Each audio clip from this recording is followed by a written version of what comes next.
Good evening, everyone. Hi, I'm Vince Mirande, and I will be one of your virtual teachers for this evening, along with Miss Maricel Mahusay and Miss Princess Harmony Mancawan. So I hope you're all ready, and please make yourselves comfortable. I don't want you to feel any pressure or any heavy emotion, so kindly take a moment to breathe in and breathe out. Okay, so I bet you're all ready. Yeah? Okay, great. So, by the way, we are already in Module 9, which tackles about engaging gifted and talented students in the classroom. So, I just want to congratulate you first for surviving the preceding modules. Now, there are only two specific learning outcomes that you need to achieve after this session. So, at the end of this discourse, the students will be able to identify the characteristics of gifted and talented learners and select teaching strategies and assessment that are responsive to the needs and strengths of diverse learners. Okay, basically, we are going to teach you how to engage gifted and talented students in the classroom. But before that, what is giftedness? Giftedness is an intellectual ability significantly higher than average. Basically, it's having the intellectual capacity or ability to perform at higher levels compared to others of the same age, experience, and environment in one or more particular areas. Gifted children are those who give evidence of high achievement capability in such areas as intellectual, creative, artistic, leadership capacity, or in specific academic fields. These gifted children excel in their ability to think, reason, and make judgments. So just like students with disabilities, it's also necessary for them to receive special educational services and support to be able to fully develop their potential and talents. However, there aren't any national standards for identifying gifted students. The task is usually assigned to school districts to recognize gifted children and determine what programs will best meet their academic needs. Teaching gifted students can be an enjoyable and rewarding task for many teachers. However, it can be a little difficult keeping bright kids engaged, particularly if much of your time is spent helping students who are struggling. And this is very true. Special mention to our instructor who really enjoys this class of equally intellectual gifted students. She would always say how rewarding it is to spend time with you guys. But in the lower grade levels, it can be challenging for them because most of their time are spent accommodating the ones who are struggling or having a slow pace of learning. So, gifted and talented students in the classroom. Gifted learners are least likely to receive special attention from teachers. Research shows when teachers differentiate or modify their instructions, they often do this for students who are struggling academically because they perceive this group to be the ones who are in need of more help. Let me just share an experience of mine. In elementary, I was consecutively chosen to be one of the participants for the MTOP competition, and I can say that among the three of us, the participants, I was the one who didn't excel that much during our training, so the attention was on me. So going back, for some of the gifted students, this can be underwhelming or a privilege. Additionally, and unfortunately, not all teachers are prepared to support gifted students. A study by the Fordham Institute found out that 58% of teachers have not received any trainings on how to teach academically advanced students in the past few years. Moving on, 6 to 10% of the student population is academically gifted or talented. That's like 60% of the student population or 600 students out of 1,000 learners. Moving forward, we have here some characteristics of gifted students. Gifted students learn at a faster pace than regular students and crave more intellectually challenging assignments. They also tend to finish their assignments or the given task way faster or quicker. They also may act out in class if bored or understimulated. This usually happens because for them, most of the lessons appear to be like a piece of cake, and so there's really a need to move their excitement. And we have here, gifted children span all races, gender, ethnicities, and socioeconomic levels. So a gifted child can either be a boy or a girl and can come from any culture, so there's no specific identification for a gifted child. So we have here four specified characteristics of gifted students. First, we have intellectual, and then creative, academic, and lastly, social and emotional characteristics. So giftedness is not just about the cognitive, so stop frowning because you are gifted. And you'll find out later what kind of gifted you are. But for now, let's discuss the intellectual characteristics.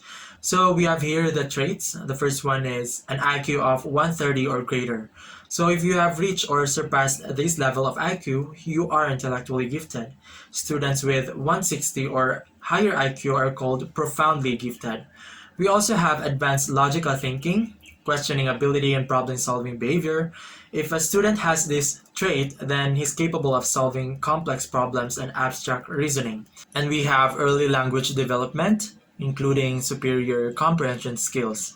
It means that a child is intellectually gifted if he is able to acquire such language in an early age, or if he has high level language development, which enables him to understand or comprehend pretty well. Another characteristic is accelerated pace of thought processes. It means that they are able to grasp and use sophisticated new understandings quickly and easily. We also have flexibility of thought processes. It pertains to the child's ability to switch from one way of thinking to another. Another one is may approach learning from a different perspective than peers. And lastly, we have here something that is not new for you guys. We all know the 8 multiple intelligences. It is a theory proposed by Howard Gardner, which can be used to identify the student's mental strengths and abilities. This is probably one of the most important theories for students because it breaks the old stereotyping for intelligence. Before, intelligence is only limited with high academic performances, but now we see that a person can be also intelligent if he excels in music. So, just a sort of review, verbal linguistics is having well-developed verbal skills and sensitivity to the sounds, meanings, and rhythms of words. We have logical mathematical, it is the ability to think conceptually and abstractly, and the capacity to discern logical and numerical patterns. Musical intelligence is the ability to produce and appreciate rhythm, pitch, and timbre. Spatial, on the other hand, is the capacity to visualize accurately and abstractly, or to think in pictures or images. Body kinesthetic is the ability to control one's body movements and to handle objects skillfully. Interpersonal intelligence is the capacity to detect and respond appropriately to the moods, motivations, and desires of others. While intrapersonal is the capacity to be self-aware and in tune with inner feelings, values, beliefs, and thinking processes. Lastly, naturalistic intelligence is the ability to recognize and categorize plants, animals, and other objects in nature. We have here another set of characteristics, but this time under academic. We have superior academic performance, and we often see this trait in our top students. We have approaches tasks in a diligent manner or with perseverance and demonstrates superior study skills, like if a person really knows how to effectively study. We also have self-reliant or self-dependent. And lastly, spends extra time on both leisure reading and working on homework assignments. For them, making assignments and reading are interesting and stimulating activities that they would love to spend more time doing. And I guess this is not for me. Moving on, we also have creative characteristics, and I believe a lot of people fall into this category of giftedness. Creative characteristics can be defined as having a good sense of humor, being sensitive, or frequently daydreaming. So when we think about creativity, we often associate it with the idea that this child must be doing art or music or drama. It could be that, but it can also be those aforementioned characteristics. They are preoccupied with imaginative fantasy rather than internalizing information. As such, they tend to daydream a great deal. And we also have here some other characteristics that were identified by Paul Torrance. We have originality and persistent in problem solving, being full of ideas, finding ways to do things differently. Creatively gifted children are out-of-the-box thinkers. They live in a world of endless possibilities. Let's say we have a question to be answered. An intellectually gifted child will debate for the correct answer, but a creatively gifted child will think of multiple potential answers or hypothetical scenarios. They enjoy experimenting with thought and they see problems and situations from strikingly unexpected angles. It's actually kind of hard to determine if a student is creatively gifted, again if he doesn't express himself through art.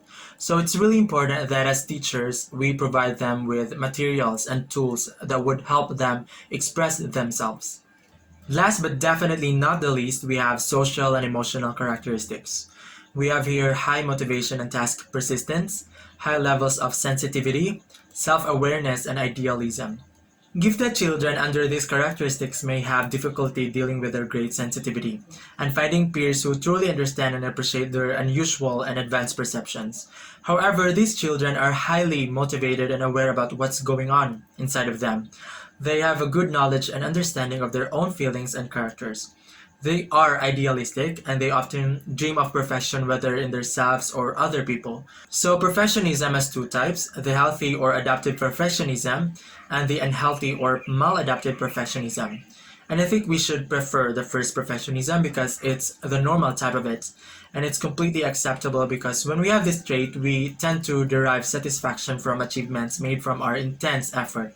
But we also tolerate the imperfections without resorting to harsh self-criticism. And the opposite of all of this is the second type. You know, when you have this unrealistic attempt at reaching excessively high or impossible goals. You have this notion that you have to be the best at everything, and when you fail, it could lead to great distress or self-loathing and depression. And I can relate to this actually. I used to, but now I just allow myself to fail. And lastly, we have high perception of self-importance and self-efficacy. People with this trait highly believe and are confident in their capacity to execute behaviors necessary to produce specific performance attainments. And they are self-important people. And when a person is like that, he strongly believes that he is more important or have a higher value than others.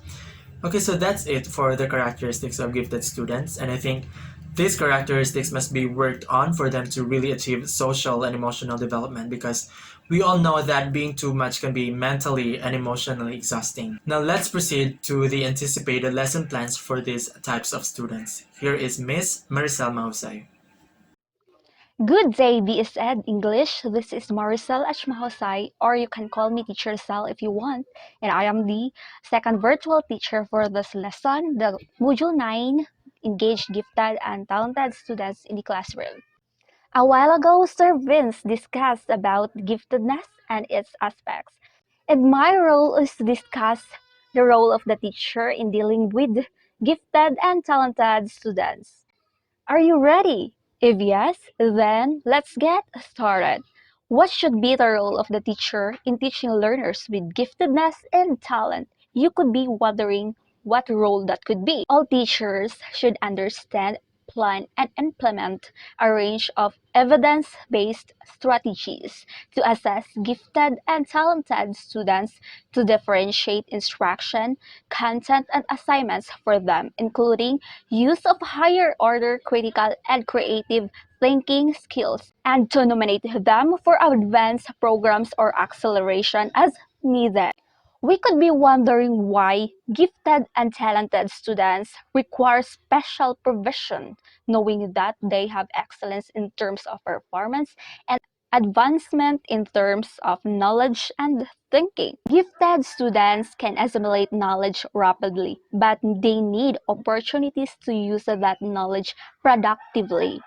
Even gifted and talented students still needs assistance from a teacher even though they can be responsible for their own learning. To accommodate gifted and talented students in an inclusive classroom, teachers should plan effective lessons for them so that they could meet their learning needs and explore more for their gifts and talents. And to make that possible, teachers should specialize lesson plans for gifted and talented students. Planning helps a teacher to create lessons that clear and well-timed, meaning that students can be active and interested. Effective learning also includes some built-in flexibility so that teachers can respond to what they found out about their students' learning as they teach. Here are a few instructional strategies and activities to use with gifted students. Number one, design your lessons with Bloom's taxonomy in mind. For gifted students, construct activities from the two upper levels, creating and evaluating. So what is Bloom's taxonomy? Bloom's taxonomy provides a list of such verbs, and these are categorized according to the level of achievements at which students should be performing. and thus the upper part of the Bloom's taxonomy must be used to construct activities for gifted and talented students. And these are the creating and evaluating. Creating refers to producing new or original work, and evaluating refers to justifying a stand or decision. For example, activities could include conducting an experiment, designing a game or musical composition, or writing an editorial about current events topic. This activities is suitable for the gifted and talented students as this requires originality. Number 2. Assign independent projects. When your gifted students finish their assignments early, allow them to work on special projects, assign topics that are of special interest to your students, and have them explore that topic in depth. Independent projects provide talented students with opportunities to engage in pursuing individual interests and advanced content. Assigning an independent projects is not giving an extra work with the same kind of assignment because this is unfair and frustrating to them. And for number 3, ask intellectually stimulating questions. When constructing your lesson plan, write questions that are open-ended and require more thoughtful responses. Effective questioning as a deliberate strategy enhances gifted learners' thinking, provides the means for exploring novel possibilities and meaning making, and challenges them to learn about the world in more rich and complex ways. Teachers should not use questions that have a specific answer. They should they should use questions that challenge the intellect of the gifted and talented students. Examples questions could be, why do we use units of minutes and hours to define a day? What might have happened if there were no differences in people's skin color? Which events of the past may have been avoided? Can you explain the main idea? Restate the problem in your own words. And that's the examples of questions that are open-ended and require more thoughtful responses. Educators become expert questioners and not an answer providers. Number 4, find mentors. Find an adult who can help your students explore a subject of interest more deeply. This mentor can serve as an advisor, counselor, and role model to the students. Mentors allow children trying to understand their unique gifts and talents and avenue to share interests, passions, thoughts, and doubts in a constructive, supportive space. Mentors can come in many forms. A professional, professor, teacher, or university student might be able to offer a mentorship in a variety of ways. For example, they can work with the students on an original research questions or project. They may provide guided readings, share volunteer or research opportunities, or merely help answer questions that gifted students have about their interests. Number 5, organize clusters groups. Shows gifted students of the same grade benefit from being grouped together as a way to combine resources. Teachers can shift gifted students from different classrooms into one group to learn about a specific topic more depth. Class, is there any questions? And if none, we're down to tips for teaching gifted students. For now, I will give the floor to my fellow virtual teacher. Thank you for listening. Good day, everyone. I am Princess Harmony B. Mancawan, your virtual teacher for today. I am assigned to report the tips for teaching gifted students. Number 1. Get to know their intellectual passions. Gifted students often harbor an array of diverse intellectual interests, and getting to know their passions can help you tailor lessons with your brightest students in mind. One reason why their interest should matter to me is because I need to realize that all students learn and react in different ways to friendships and the idea of including everyone. Try teasing out some of these interests at the beginning of the academic year through icebreaker activities and games. You could even ask gifted students to teach their peers a few things about a range topic including their favorite novel, to know their wants in life, a certain period of history, to get to know their thoughts or insights, a little known artist, to know who are they idolize. Lastly, their favorite film or film director, to know their interest and purpose. Second, encourage them to talk about current events. Gifted students tend to keep up with current events and are often curious about world of politics. Encouraging them in conversations about world events will show them how their special talents could be used to address very real problems. Keeping up with current events lets you know what is going on around the world, and therefore, it lets you learn about different cultures. Use stories teach you what is acceptable in some cultures and what is not. They also teach you how different daily life in culture can be. The benefits for engaging them are it nurtures their gifted students' interest, expose them to new ideas and areas, and lastly, explore space. Space exploration has been grabbing the imagination of children and adults for many years. Remember, however, that the news cycle can also seem very scary for gifted students, particularly those are sensitive disposition. In this way, it is important to remind your students that there are also good things occurring across the world. Number 3, give them freedom to move. Bright students often need space to move around when they are thinking. Physical activity in a classroom has been shown to increase cognition, memory, and recall. Increases in daily physical activity are also positively associated with social-emotional aspects of learning such as mood, behavior, and stress level.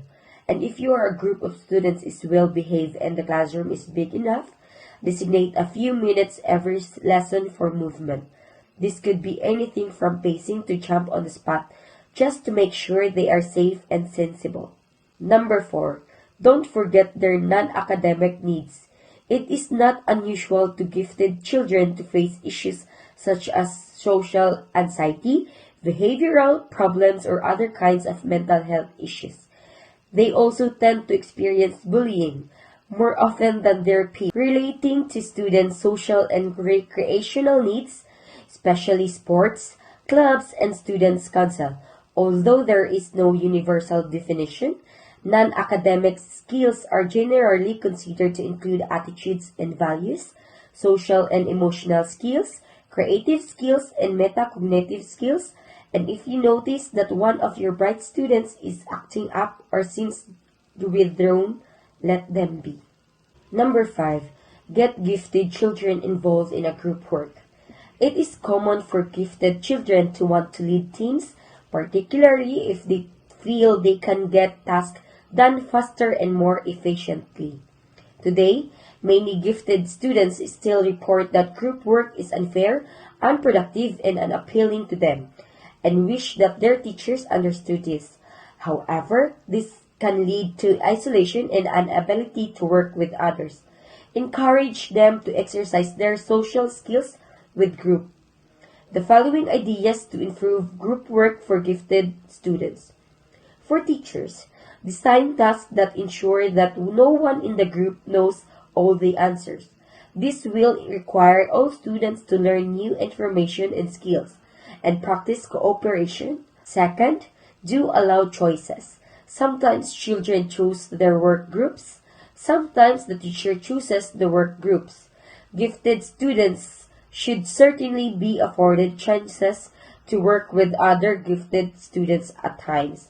They report that these times are generally extremely fulfilling.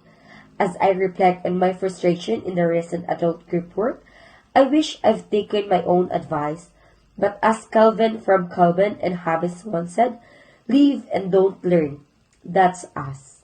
Number 6, try not to turn bright students into teachers. If you're in a busy classroom, it can be tempting to ask gifted students to teach struggling peers about a certain equation or concept. Students have the ability and the potential to excel, and all students have special talents and strengths. The important thing is finding a way to nurture those talents and strengths in such a way that students can develop their potential to the fullest. It is important to remember, however, that this is not their job and they are not qualified teachers. In fact, the brains of gifted students tend to work very differently to those of their peers, and they may simply end up confusing struggling students. All students have the right to learn new things every day, but managing the range of academic levels within a classroom is a formidable task. Number 7. Allow them to chat about books with you. If a gifted students want to have a 5 minutes chat after class about a book they are reading, try not to dismiss them. Book talks are a powerful way of promoting books and reading to students. It offers a great opportunity for them to air their passions. Book talks lively, quick-fire presentations highlight some aspect of a book to integrate and entice readers. Book talking increases our awareness of character, style, and themes while bringing attention to potential future reads. Number 8. Don't force them to listen things they already know. If a bright student has already demonstrated that they know a great deal about a certain topic, don't make them sit through lessons they will learn nothing from. It means that when they are already hear those things, they tend to refuse it because of some reasons of being annoyed or just they are good to the things that they already know. Allow them some quiet reading time or encourage them to push ahead onto new tasks. Number 9. Find academic resources for them to explore at home. Gifted kids tend to thrive on learning things from themselves. Help them explore their interests by researching and recommending a few relevant books, websites, or documentaries. Learning resources might include any of the following: textbook, software, relevant reading materials, videos, or recordings. Number 10. Suggest that they are entering competition. Entering bright students into academic competition is an effective way of pushing them out of their comfort zone. Academic competition typically challenges students to demonstrate their proficiency in academic subjects at a level above that of a typical classroom setting or standardized testing. It will also offer them new opportunities to connect with other gifted kids and may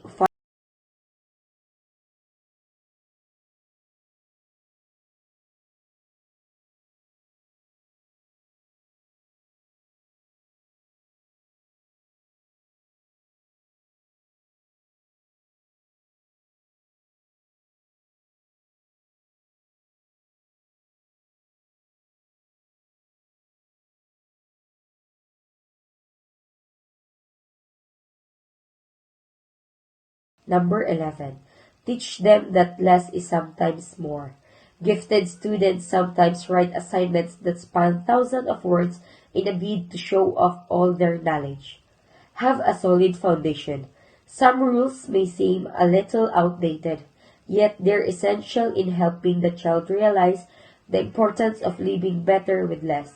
As Monnery points out, when parents insist on not wasting food, on only serving oneself what can you eat, and not finishing what's on the plate, they are teaching important basic values. This can begin at your young age, without the need of any lengthy speeches, just place a small portion of food on the plate and insist it's eaten up without getting stressed. In the end, of course, the best way to teach children to be happy and creative with less is to be a good example by the way we live our own lives. Remind them that sometimes less is more and that they do not need to push themselves above and behind all the time. Simplicity is better than elaborate embellishment. Sometimes something simple is better than something advanced or complicated. Don't expect too much of them. Expecting bright kids to answer questions when their peers refuse to do so can make them feel a little resentful and overworked.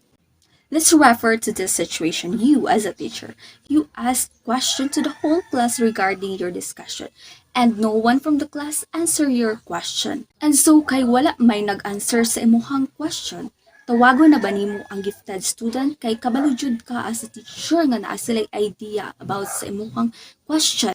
The answer is no. Magulat gid ka whether mag-raise sila sa ilang hand to answer the question. Kung mag-answer sila, it's okay. Kung dili pod, okay ra pod. Sa inclusive classroom, dapat na ay fairness. Dapat dili lang ang gifted students ang ga-excel. Dapat pud ang mga average students. So as a teacher, dapat i-encourage pud ang mga average student na mag-participate sa klase o dili ra tanan iasa sa gifted students ang mga pangutana nga angay tubag-kun. Kay kung walay buhaton ang mga average students para sa ilang learnings, wala jud sila matun-an ug ang tanang advantage sa learnings tuara tanan sa gifted students. Dili man dapat ipa-feel sa gifted students nga ilahara tanan ang obligasyon sa class discussion kay burden ra kaayo na sa ilaha. Teach the value of taking a break. Clever children often have very busy minds. Remind them that taking a few minutes to relax and meditate for a few minutes can help them to refresh their brains. So, as a teacher, you will be the reminder of those gifted students to relax their body and brains for a minute or for a couple of minutes because sometimes overworking our brains is not healthy. Connect them with other gifted students. Find gifted students in higher grades to mentor younger peers. They know better than anyone the challenges that bright children go through and could prove to be an invaluable resource. It is also a best way and effective way to assist gifted students when they had a chance to mingle with other gifted students from higher levels. The higher levels gifted students could be a good mentor to the young gifted students because they have the same way of thinking. They could give advices to younger gifted students regarding how to handle their challenges as gifted students. Suggest that they attend local cultural events. Try making a calendar of local cultural events that gifted students may wish to attend. This could include art exhibitions, film screenings, or lectures, for example. And the last tips for teaching gifted students, set up a book club. Book clubs represents an opportunity for gifted children to articulate their thoughts with a group of people with a similar passion for reading, as well as being thoroughly enjoyable. This could help to develop their social skills and ability to speak in front of audiences. A book club will be the great opportunity for gifted students to enhance their social and communication skills as they had a chance to interact with people or students who had the same passion as them, which is reading. And by that, they could express more themselves and they can express their thoughts on what they are reading. And that ends our discussion for this evening. This has been Vince Kenneth Mirande. This is Maricel H. Mahusay. Princess Harmony B. Mancawan. And thank you so much for listening, our gifted students. May God bless you all.